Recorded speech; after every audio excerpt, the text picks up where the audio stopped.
સગીરા પર દુષ્કર્મના એક કેસમાં ગાંધીનગરની વિશેષ પોસ્કો કોર્ટે આરોપીને 20 વર્ષની કેદની સજા ફટકારી હોવાનું સામે આવ્યું છે, જેમાં માણસાના એક ગામના રણજીત બળદેવજી ઠાકોર સામે પોક્સો એક્ટ હેઠળ ચુકાદો આવ્યો છે।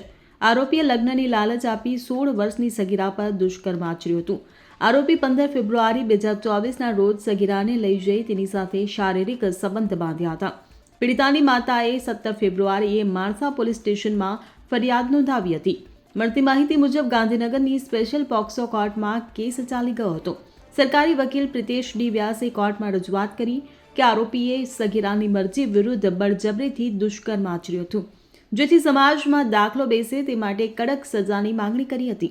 ત્યારે બીજા અધિક સેશન્સ જજ જે.એન. ઠક્કરે બંને પક્ષોની દલીલો અને પુરાવા ધ્યાને લીધા હતા।